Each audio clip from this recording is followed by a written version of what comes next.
सर्वप्रथमे आम सृष्टिकर्ता सदाप्रभु परमेश्वर को धन्यवाद देवी कारण तांकर अनुग्रह एवं तांकर दया सकाश आज पर्यंत आम सहित रही एते बड़ महान कार्य को आसंता काली की ता सफल करने जाऊँच तेणु सर्वप्रथमे सदाप्रभु परमेश्वर को धन्यवाद देवी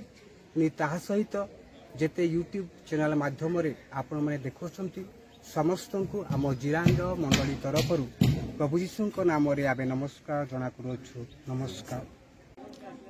2018 मसीह आमर मंडली भावे आम स्थापन कलु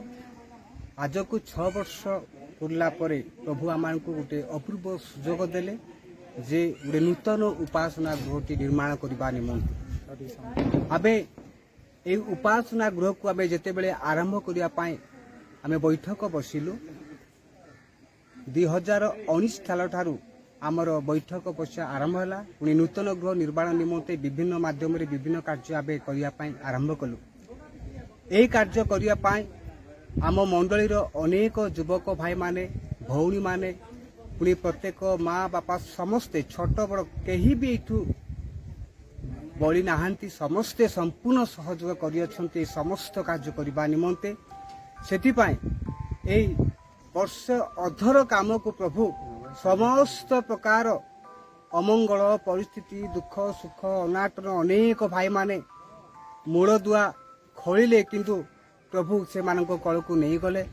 तथापि मंडल को गोटे साहस्य गले शक्ति देले सामर्थ्य देले तथापि आम पछघुंचा न होई आमे आमर नूतन चर्च गृह को निर्माण करने पदक्षेप आम कर चलू। यही परिस्थिति रे विभिन्न प्रकार कौन सी संगठन आमको आसी सहयोग साहाय्य करना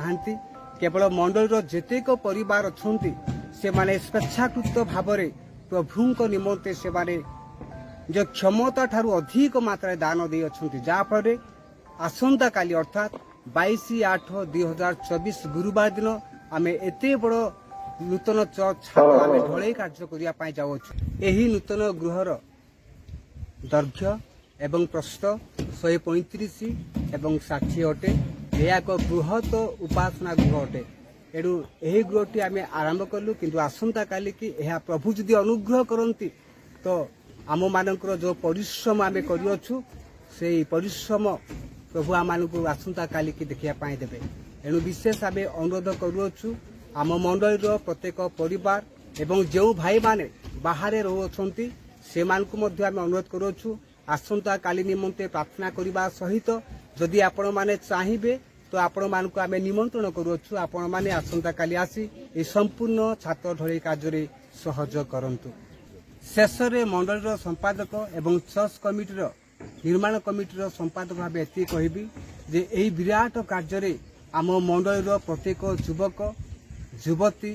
महिला बुढ़ा माने बापा माने छोट बयस्कर पुओ झील समस्ते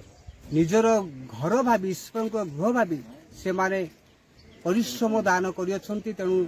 से मानकु प्रभु विशेष कर आशीर्वाद करंतु। पुणी आम ग्राम जेपरी एहीपरि भाव द्वितीय छात मध्य आम